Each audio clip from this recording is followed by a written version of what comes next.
Oh, okay. Can share. Oh. All right. Good afternoon, ladies and gentlemen, and our live audience, also in our remote locations, and also the recorded audience. Hello in the future, or in the past, I don't know. I'd like to introduce our weekly seminar speaker. It's Dr. Hassan Ozer. He was a PhD, earned his PhD here in 2011, and has continued on, and now holds the title of Research Assistant Professor. And he's going to tell us everything we wanted to know about crack sealant, and maybe a little bit more. Thank you. Thanks, Professor. It was a really nice introduction. I couldn't make it any better than that. And good afternoon, everyone. Yes, we're going to talk about crack sealants, but not everything, obviously. And then I'll try to do my best to go over the accomplishments, the previous accomplishments about the crack sealants that was completed a couple of years ago in here, and the continuation project that has launched in 2010. And the title of this presentation today is a very generic title. It's the outcome, our ultimate outcome that we expect from this second phase of crack sealant study, validation of hot-poured crack sealant performance-based guidelines. And before I start my presentation, I'd like to acknowledge my co-authors in this study, Professor Imad Al-Qadi and Sayed Saleh Yusufi, Catalina, and Guillermo. And before we start the core part of my presentation, I'd like to first give a brief overview of what has been done before in this, with regards to crack sealant in University of Illinois. Pooled fund overview. This is a pooled fund effort, two-phase pooled fund effort, and then the first phase was completed in 2008. It started 2003, and then it continued until 2008 with a lot of accomplishments, which we will go over very briefly on some of them. And the phase two of this pooled fund effort started in September 2010. And the participants of the second pooled fund effort is University of Illinois at Urbana-Champaign, and then we have 8 states from the United States: Michigan, Virginia, New Hampshire, Colorado. We have Minnesota, Rhode Island, Wisconsin, New York, and 1 province from Canada, Ontario. And of course, our final participant is Federal Highway Administration, FHWA. And just to talk about a little bit briefly the major accomplishments of phase 1 to bring us up to this page, why we started working on the second phase of this crack sealant study. And in the first phase, a comprehensive test protocols and procedures based on sealants' rheological and mechanical properties were developed. And those tests are used to assess the suitability of sealants for installation in diverse climatic regions of North America, which lended itself to a special grading system for sealants, just like we use for binder grading system developed in a Sharp study in the early 1990s. And we also developed the thresholds for each performance guideline, and then thresholds for each test were proposed as a part of sealant grading system. And some of the developed tests and procedures very briefly. And then we have a viscosity test, we have a dynamic shearometer, bending beam barometer, direct tension adhesion. And one common point about this test is that the objective of the first phase was to develop tests with minimal interruption or minimal upgrade to the Sharp binder, SuperPay binder specifications. So all of this tests you see in here, it can be run in any binder lab with minimal upgrade to the equipment that we use for binder grading. Some of the equipments we don't even need any upgrade. And we also developed an aging protocol for sealants to simulate short-term and long-term aging of sealants.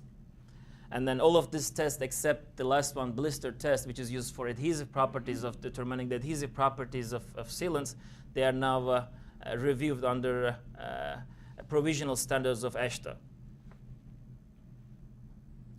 And the final outcome of the first phase was a sealant grading system, just like we have for the binders, with the same coloring schematic and then with the same schematic, but the content, of course, is a little bit different. And then we have the grading system for low temperatures, and then it considers the installation temperatures to low temperatures. So we consider the constructability of sealant by running viscosity test, We age the sealants, and then we look at some of the performance criteria, such as stiffness. We look at the adhesive properties running adhesive test, adhesion test. We look at the cohesive properties of sealants running BBR and direct tension test. And then all of these tests, of course, has to come up with a certain threshold values in here. Like, for example, BBR, an ideal sealant at in an ideal climate or in the target climate, it should not exceed 25 megapascal. So these thresholds were determined based on some field information. And with that, now we come to the problem statement of the second phase of crack sealant study. Performance grading is not finalized yet, so that's a proposed template for the performance grading for sealants. It's underway. We determined we had some preliminary threshold values, but they were, again, as I mentioned before, they were based on some field information, but these field sites are limited. So that's why we need a comprehensive field study to validate or verify those threshold values that was proposed in the first phase. And that sets the objectives of the second phase of this crack sealant study at University of Illinois. And the objectives, we can list, of course, the objectives of this study in three subcategories, in addition to verifying and validating the thresholds. So one of the objectives of this study also is to validate the developed laboratory tests. So we have done some validation, but it requires further comprehensive validation for those laboratory tests with additional performance and then test performance field information. And then we need to, of course, the main objective, the core objective why we're running this study in here, in the second phase, is to determine or verify the thresholds or update the thresholds using a more diverse array of field performance data, which of course requires setting up new test sites in different climatic zones in the Northern America. And implement, with all that information we'll be getting in this study, of course, the outcome should be implementing crack sealant guidelines for best performance and then for field application, for best performance and then best practices. And a brief methodology that we will follow in this study in a schematic. We can go over our methodology over a schematic. So we have two legs in this phase. The first phase, the first leg includes the field validation. The second leg includes the laboratory validation. In the field validation part, we try to assess the conditions during the short-term installation. So we try to look at the material properties, how they change during the installation, and look at the performance during the short-term service years of sealants. And the second, of course, we'll also need to get information about the long-term performance of sealants. So in the field validation, we have to collect information during the installation, short-term, and also during the in-service years of the sealants after it's applied in a test site. And in the second leg, we have to run a lot of laboratory tests in order to validate or verify the thresholds, also validate the test methods proposed and developed in the first phase. So in the laboratory validation phase, we need to work on threshold verification and as well as test validation. With all that information collected in this first phase, we can come up with validated sealant grading system, SG, and that table that I've shown you, the colorful table we have, and we can also provide installation guidelines for best practices in crack sealant applications.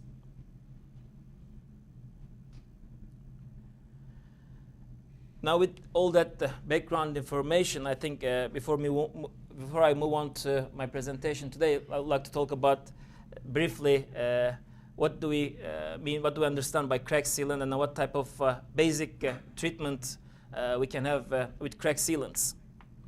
The definition of crack sealant in the ASTM can be read as a material that possesses both adhesive and cohesive properties to form a seal which prevents liquid and solid from penetrating into the pavement system. This is a standard ASTM definition. And crack sealants are used as one of the cheapest and probably the most easiest method of preventive maintenance techniques for pavements. And some pictures with regards to the application. You may have a crack, a transverse crack, or sometimes longitudinal cracks, and then this is how it looks like when they are sealed.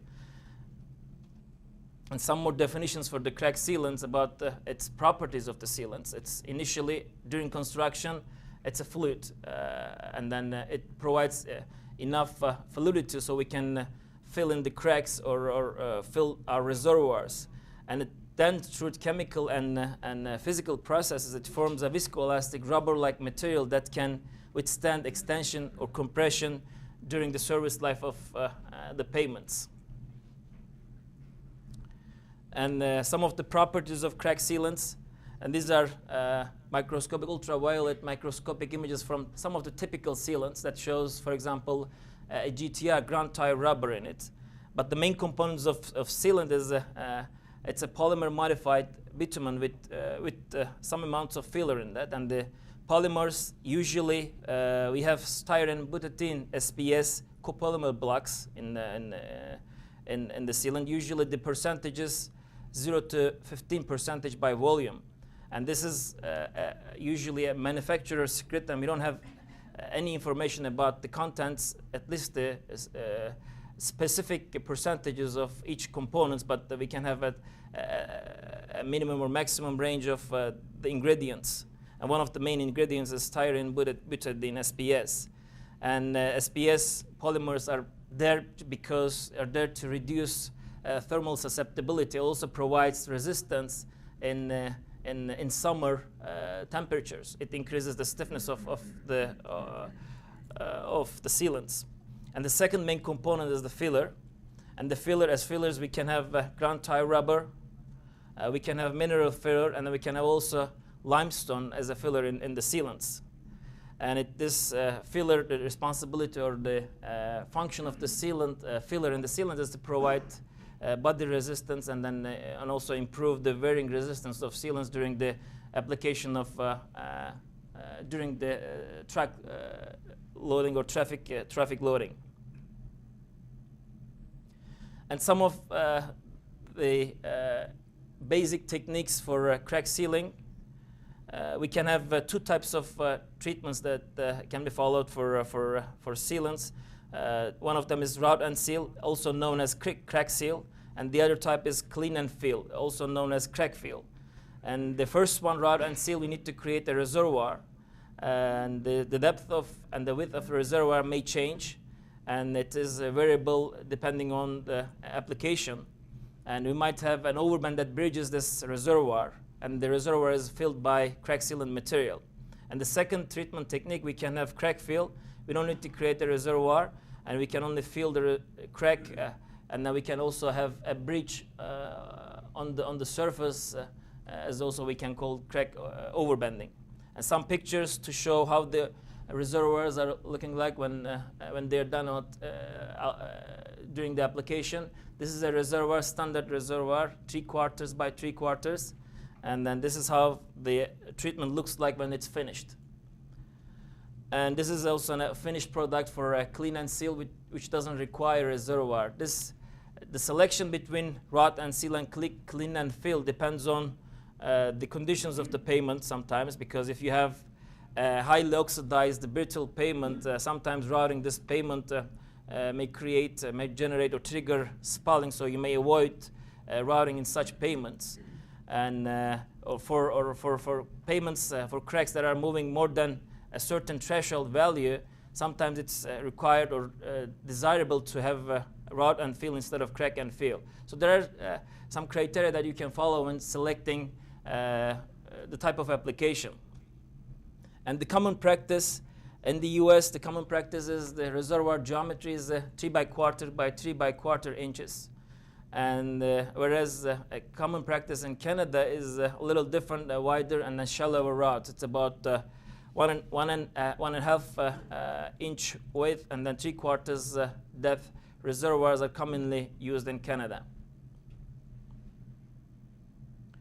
Our objective in this study to cover, of course, most of the common practices to find out which route geometry will give us the best performance. Now with that background information, I will move on to talk about what we have been doing in this project. And then I'll start talking about the field validation part. Now we are in the first leg of our study, field validation, and I will talk about what happened during the installations, short-term performance of sealants. Field installations, an overview of field installations. We proposed 8 different sites, and then we were able to finish 5 of them this year in 2011 summer. Virginia, Wisconsin, Minnesota, Ontario, and New Hampshire test sites were completed. And we're hoping to finish the rest of them in 2012 summer. And then we used 17 different products. Those products were commonly used in those states. And then we, of course, selected various treatment methods to find out the optimum practice for getting the best performance. And then we are aiming to evaluate those sections once every year to monitor the long-term performance. And of course, at the same time, we will be also studying aging mechanisms, because this study provides lots of information from the field during the installation as well as during the in-service life of the payments. So we can have a chance to study how sealants age during their service life.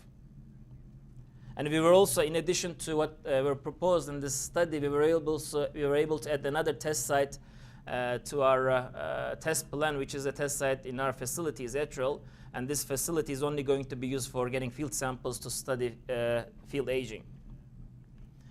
And test metrics that we followed for this study for installations in 2011 and 12. And you can see it's a wide array of sealant materials, 17 sealant materials, and they're distributed to different test sites. And then the idea was to use one sealant at least minimum 2 or 3 test sites to get a repeatable information from the field. And the criteria was, we of course selected our sealants based on ASTM standards.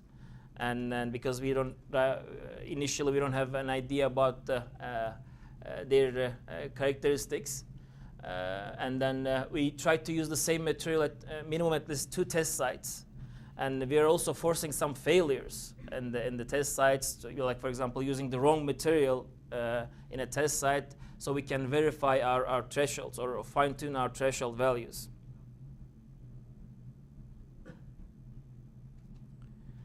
And very briefly, what we do during our installations, we closely, very carefully document our installation. And then one of the important tasks that we do during the installations, test site installations, is documentation.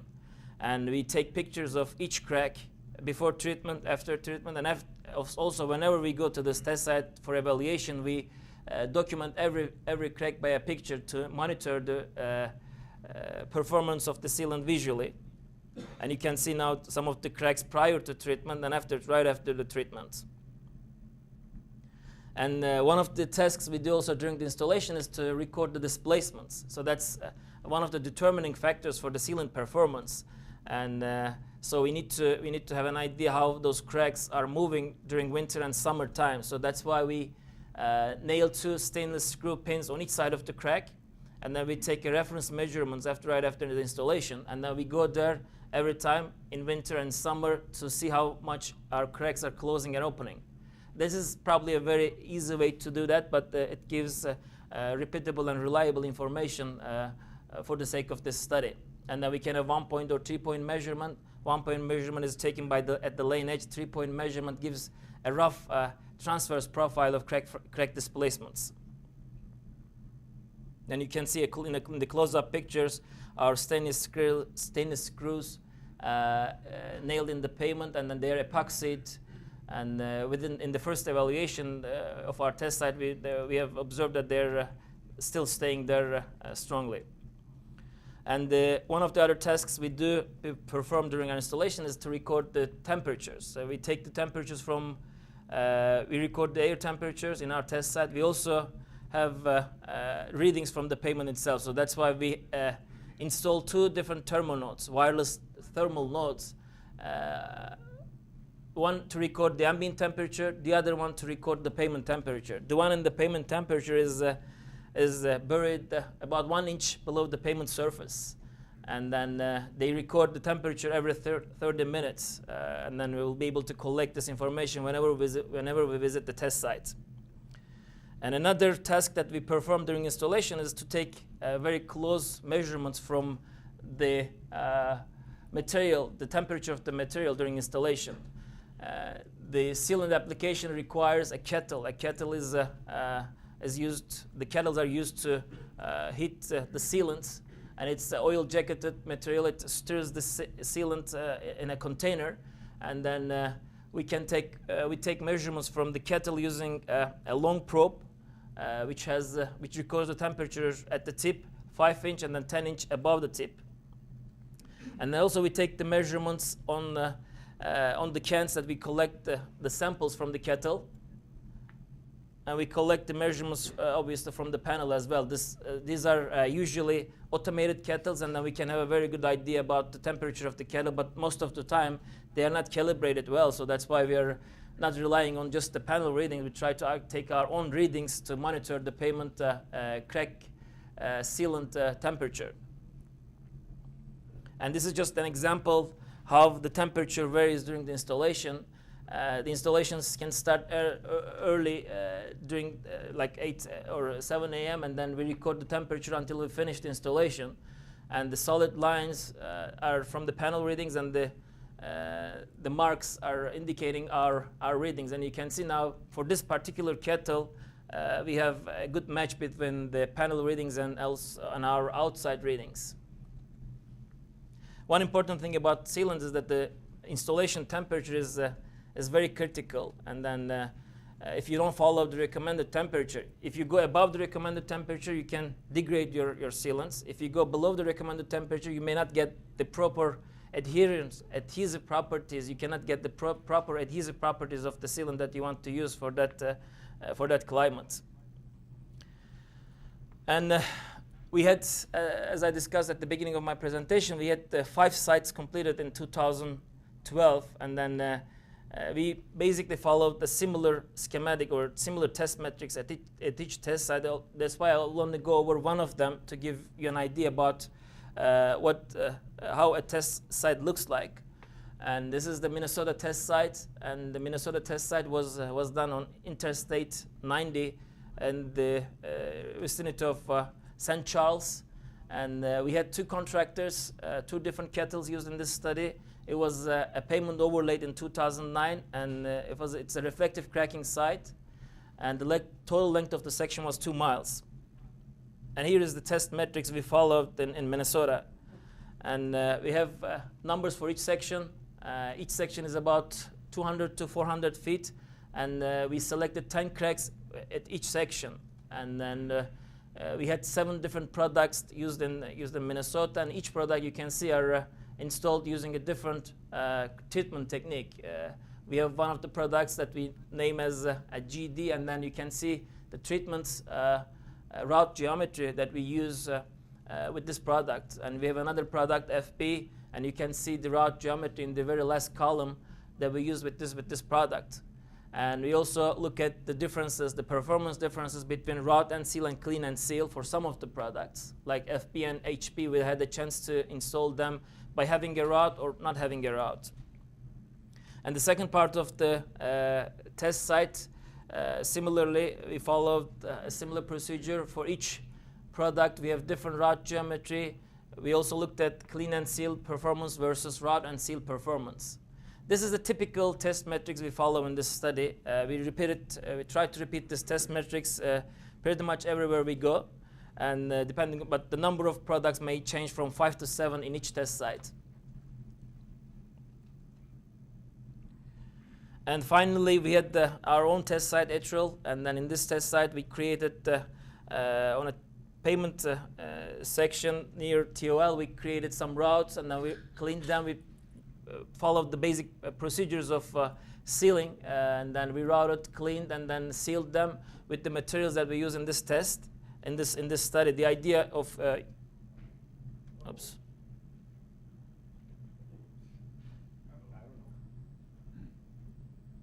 coming back. It's not gonna load again. Okay.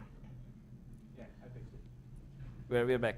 And is your microphone still on? Or are we using this mic or? No, he's using the little telephone. Okay, so. yeah, I'm still on. I don't know. And this is about the atrial site. And the objective of setting up setting up a site in here was to collect field samples over the years to study the aging mechanisms of sealants. Some of the sealants we have in this study. And this is just a summary of what we did in our test site, 8 products. And we used them about 8 to 12 routes. Route size was 1 inch by 1 inch. And then we collected samples from the 2nd hour to 5th hour from the kettle. And our objective is to collect field samples every 6 months from this test site.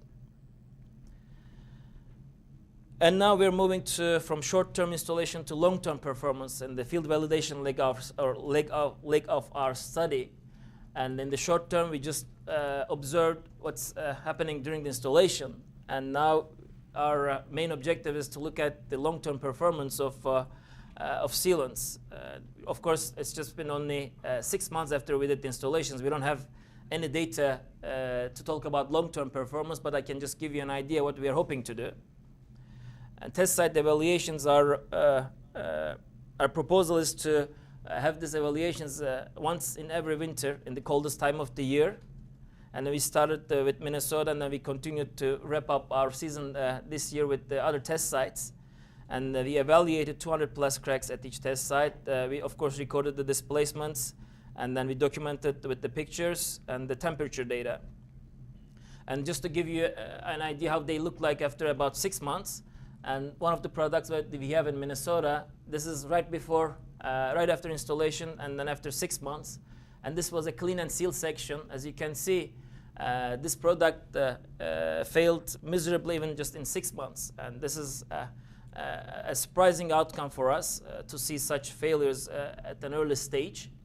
And then the same product or a similar product used with a different crack sealant treatment with the route 3 by quarter by 3 by quarter, and this was performing reasonably well. And another product, it shows the picture on the left right after installation, and we have the picture after 6 months. Again, we see some overband wear on the surface, even though we had just 6 months after the installation. And a similar product with a route, a standard route, not a standard route, but a shallower route, and it looks like the route sealant was working fine within the 6 months. And another product to indicate the performance over 6 months, it's another 1 inch by 1 inch route and seal treatment. It looks like everything is working fine so far. And the same product, when it's used as a clean and seal, you can see now from the crack on the surface on the right hand, on the picture on the very right of the slide, is that this treatment also failed almost 90% or 100% within 6 months. So this is a surprising observation for us that we have to look into, because we weren't expecting to see failures in such a short time period. So it's either going to be related to the material properties that we have to assess in the lab, or maybe the movements and the payment structure. And as far as the distress evaluation ratings, our performance ratings will be based on adhesive failure, cohesive failure, and partial depth adhesive or cohesive failure, overband wear, spalling, big and small stone intrusion. And we'll develop a rating system to, of course, digitize this information we collect during our surveys.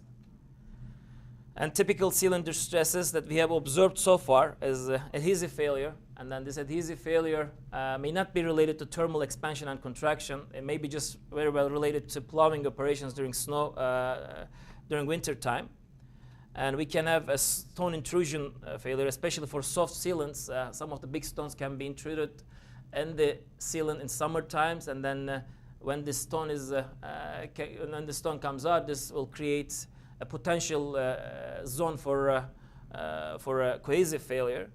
And we can have also pullouts for especially soft materials and which doesn't have very good adhesive properties. So these are some of the typical distresses that we surveyed during our evaluations. And our preliminary observations for route and seal section, it's too early to say, to conclude anything out of these observations, but what we have seen so far is route and seal sections are performing well within the 6 months period. And then we started to see some partial depth or full depth adhesive failure, but full depths can be considered as minor. And spalling is becoming a serious problem for the routed cracks. And this was an issue for, as we discussed before, this can be an issue for especially highly oxidized and brittle pavements. And overband wear is common almost for all of the products. And as I said, we don't have enough information to really distinguish the performance difference between any different route geometry. So it's just one winter evaluation after 6 months. We have maybe a little bit more evidence for clean and seal sections because we have had early failures, and then clean and seal sections were in poor condition, especially for some products in Minnesota, almost 90 to 100% failure. And this can be attributed to perhaps material quality or installation variability. So the problems during installation also might have contributed to the failures. And then installation quality for sealant application is very critical. And then this can be another factor that can trigger such failures, early failures. And another maybe hypothesis could be the thinner overband might have contributed to early failure. On the contrary, clean and seal sections performed very well in Ontario and New Hampshire. So we have some contradictory performance behavior in the early stages of our evaluation that we need to look into more with some laboratory testing. And as far as the temperature information we collect during our installations, we collected the information every 30 minutes since the installation time. And then we recorded the pavement temperature and the ambient temperature. And the way we record them, one node was embedded in the pavement, the other node was outside, sometimes on a tree, or sometimes we placed our node on a shady area that we can record the temperature. And this is just a typical information we collect. It records the pavement minimum and it records the minimum and maximum temperatures, as well as the 30-minute intervals. We can have ambient and pavement temperature. This just shows a typical profile we collected in Minnesota test site after installation. Just to give you a comparison between the test sites, even though it was a really mild winter, we were able to actually see some very low temperatures, especially in Ontario and Minnesota. And this is the temperature recorded in the 3 different sites. This is the ambient temperature, and you can see now we had 2 times that we hit -10s in Minnesota and -7s in Ontario, and this probably was the lowest temperature recorded after the installation time. But generally, this can be considered as a very mild winter. And if you look at the pavement temperature, we can also see a similar profile. Of course, some of the drawback of using such nodes, they are very delicate. You might lose the information. As you can see now, I don't report anything from Ontario because this node was, unfortunately, we were not able to get any information from this node in the pavements. And another thing we also collected during our evaluation is the crack displacement measurements, because this tells us how much cracks are moving, closing, and opening, and it's very much related to the performance of sealants. And we use stainless pins to monitor the crack displacements. We normally try to monitor 10% of the total cracks we have in the test sites. In this test site, Minnesota, for example, we had 30 cracks pinned in different sections. And this just shows the profile of crack displacements with respect to crack spacing. And the crack displacements were in a range from 0.05 to 0.1 inches in one section, and in another section slightly lower than 0.05, and it was about 0.1 inch. And then this shows how it varies with respect to crack spacing. And if you want to look at the entire section, the crack displacements, and generally this was a little bit less than expected because of, I think, probably mild winter temperatures.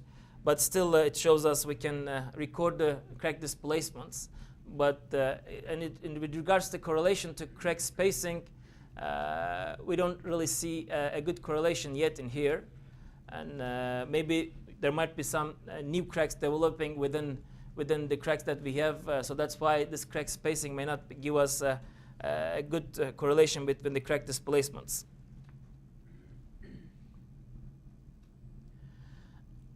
Towards the end of my presentation, I would like to talk about the second leg of the study, which includes laboratory tests. So the second leg was about laboratory validation. And the laboratory validation, we had two objectives. One is the threshold verification and also test validation. I'll just briefly talk about the current progress in the second leg of this study, laboratory validation. And we have a test program to accomplish the objectives. We are running some mechanical and rheological tests such as BBR, viscosity, shear, direct tension, adhesion. And we're running them on different stages of the sealant. The first stage is on the samples we collect from the kettle during the installation. And it can be used as, we classify it as laboratory kettle and field kettle because we also use the kettle in our test site. But this is essentially the information we collect from the kettles during the installation. And then we collect field samples to monitor the laboratory aging. This is called as LA. And no, this is actually a simulated aging protocol, laboratory age. So we use a vacuum oven to simulate the aging mechanism. And then finally, we also collect field samples to monitor how aging really occurs during the in-service life of the pavement. So we have four major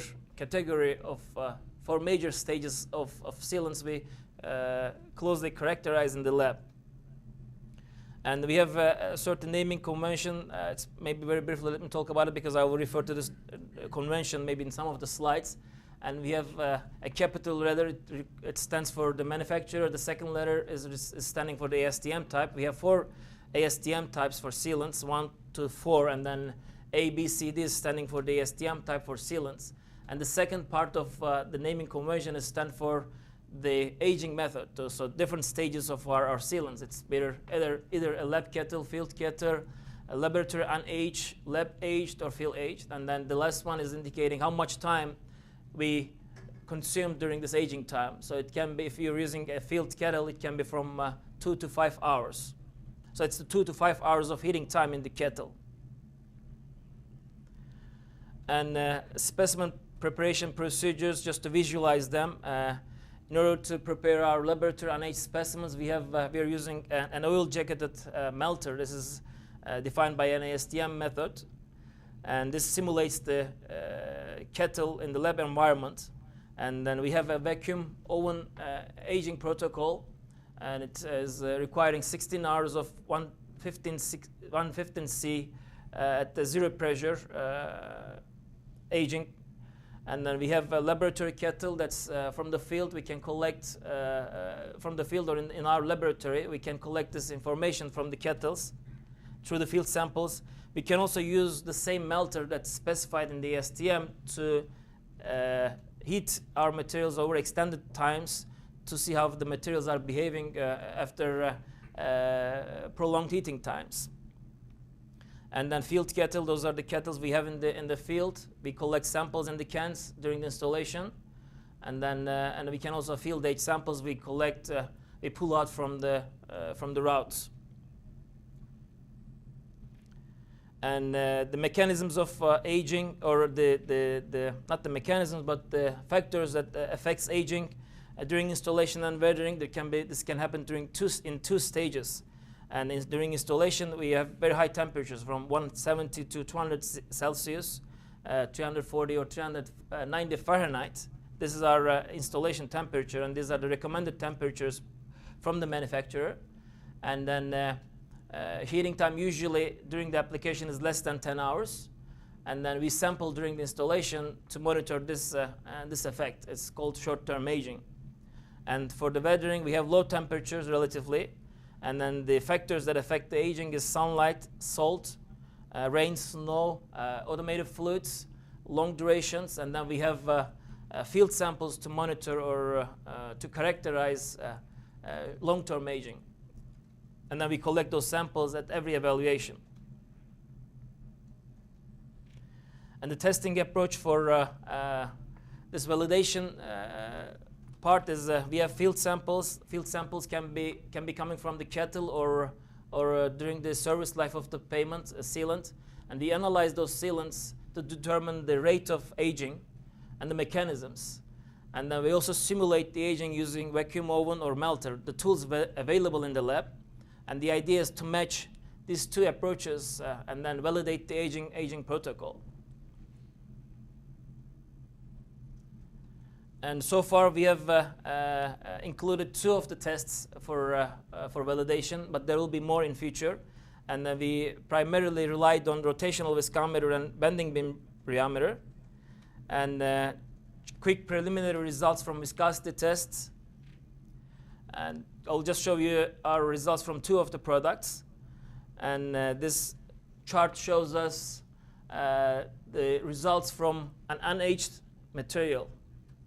We get this material 1 hour aging, 1 hour heating in the melter. This is a standard procedure to prepare sealants defined by ASTM. And then we also look at, and this is shown in the bar left-hand side of this figure. And then we have the results from the lab-aged method. This is a specimen left in the oven 16 hours. And we can have also specimens that are coming from the kettles at 2 and 5 hours. And we can also have samples coming from the same melter at 4 and 8 hours. This simulates what happens to the material if you leave it in the kettle for longer times. So you can see now the increase in the viscosity with respect to an unaged material. And then this can easily be seen for the lab kettle samples. However, if you extend the heating time in the melter, we now see a degradation or a decrease in the viscosity of the material that shows or points out a potential degradation in our sealant material. So the objective in here is to find a cutoff heating time for a material, a safe, let's say, heating time for each material. And then we talked about the results. So the increase in the stiffness or viscosity can be related to aging or loss of oils. And in a second product, we can have some contradictory results. And then, like for example, in this product, we have again on the left-hand side unaged material. Next to it, the results we get from our aging protocol test method, which is 16 hours in a vacuum environment. And you can see now the viscosity of this material decreased considerably. So this is maybe pointing out a potential degradation in the oven. And then this is seen in some of the products. So we don't have really a consistent result, and this is primarily heavily dependent on the manufacturers, heavily dependent on the formulation of each sealant. And this, for example, this product showed a greater degradation potential. And some preliminary results from the BBR, again, just looking at 2 products. And this product, on the left-hand side, we have an unaged material, the BBR stiffness. And then going to the right, we are increasing our aging time, either in the kettle or in the melter. From in the kettle, we have 2 and 5 hours. In the melter, we have 4 and 8 hours. And we can see a gradual increase in the BBR stiffness in this particular product. So this product, again, stiffness increase, we can contribute to aging and loss of oils. And another product, however, if you look at another product, again, we see a similar trend of increase with respect to unaged material, with the 2 and 5 hours of heating in the kettle. This is the 2nd and 3rd bars, and the 3rd and 4th and 5th bars are showing the 4 hour and 8 hour of aging in the melter in our lab. So 2 of these products show a stiffness increase, whereas there are some products that shows degradation potential as well that we can capture from the BBR.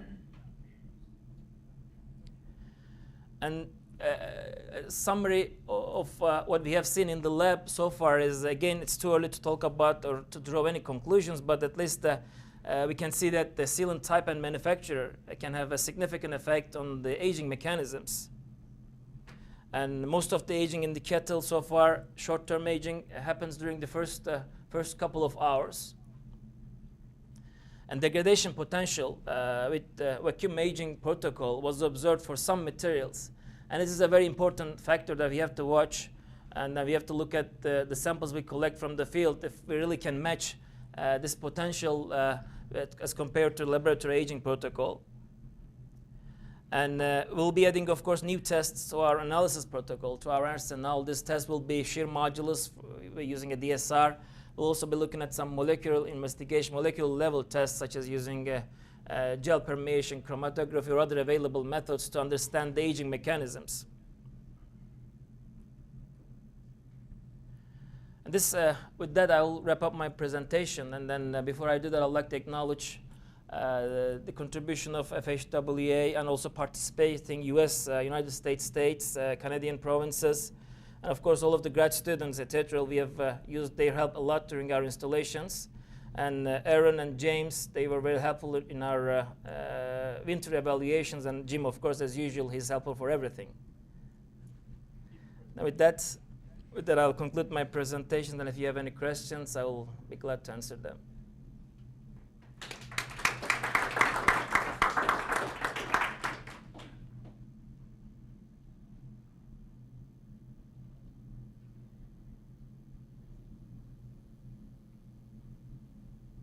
Yes.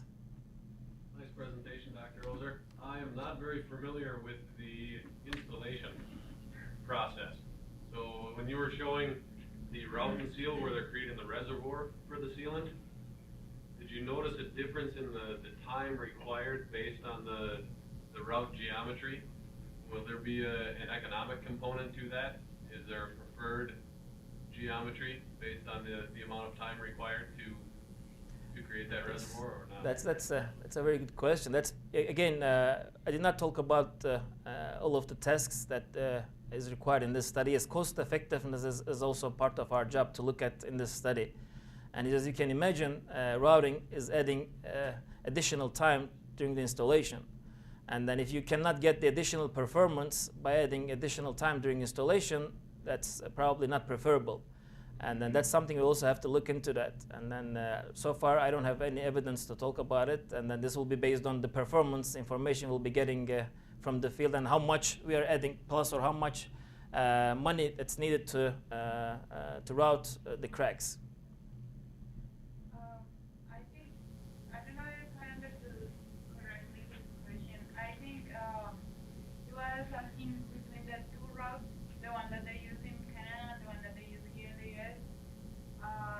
According to your experience, have you seen a difference in the time that they take to do both of them? The time between the different routes, geometries? Yeah. Right, I think because you're saying time will tell based on evaluation the performance, but that'll show the difference between your two methods. One being the route and seal, and one I think you called it clean and fill, where it was just filling the crack. Mm-hmm. So yeah, I think the clarification is correct because you showed the U.S. standard versus the Canadian standard. Geometries were slightly different. But they are both route and seal. Yes. Correct. But is there a time difference based on that geometry? So the 3/4 by 3/4 versus 1.5 by 3/8, for example? But the time difference, what you mean by time difference is during the installation, how much time it's required? No, there's no time difference between them. Okay. Basically, when you set up your router bits, you just do it in the same time. There's no time difference. But there is a time difference between route and seal and clean and seal, clean and fill. Sure. Because clean and fill is a much more much easier approach. You don't need to route, so you don't spend that much time. You don't use personnel to do routing. And then you also don't create that much dust and debris that you need to clean. So that's a much simpler and then cheaper approach to the clean and seal. If it works, it's of course going to be much more economically efficient. Yeah, aging is obviously an important component, but what about the role of steric hardening and also in cold climates, low temperature physical hardening? I would think in a binder-dominated system, those could both be fairly important roles. for the mechanical behavior? Now it looks like the evidences that was collected in the first phase, the installation temperatures, 180 to 200, they are very dominant in the aging mechanism. So it really alters the properties a lot, and then that's what affects most the installation during whatever is happening to the material during the installation. And as far as the steric hardening, especially when you place this material at cold climates, yes, it might be influential to increase the stiffness as well, but at the same time, in summertime, this will be recovered partially.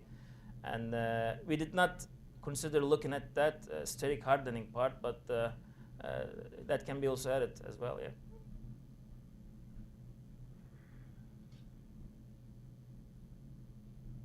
Yes. What is the temperature you ran in your BBR test? Yeah, those depends on the product, and then usually you select your product so you can now the initial threshold is determined as 25 megapascal, and then you try to select the temperature so you can stay within the 25 megapascal, and then some products you can have -4, some products you can have you can go all the way up to -40s. You selected like a super bit, do you select the temperature based on the PG temperature of the Yes, sure. Minus, like whatever. Let's say your grading is -4, or your climate is -4, and then you just add the 6 degrees on it, and then you test it at -10. So whatever your lowest climate, lowest temperature, and then you add 6 degrees to test in BBR, and then you find the grading system, grade your particular grade, sealant grade, which will leave you under 25 megapascal. And then this can range all the way from -4 to -40, depending on the softness or the stiffness of the sealant. I noticed that some of them like very low stiffness, which makes sense for sealant, but my question is it like possible to run actually with, because the BBR test, because I have some experience with very soft binders, and usually they go like out of the limit, like the spike, you know, like 5 millimeter, it's not that, like something like that. So maybe just look at something, any special measurement, something. That's a very good question, and I did not really elaborate on the upgrades. I mentioned it requires minimal upgrade to some of the testing protocols, like BBR was one of the minimal upgrades required to run sealant. So what the upgrade is, you double the thickness of your BBR beam to stay within the range of measuring capabilities of common BBRs available in the market. That was a very cheap and easy trick, and then it requires, of course, changing your support geometry a little bit, and your testing specimen geometry is also doubled from binder to sealant. And that helped, of course, to increase the rigidity of the beams, and that way you can stay within the tolerable limits of BBR.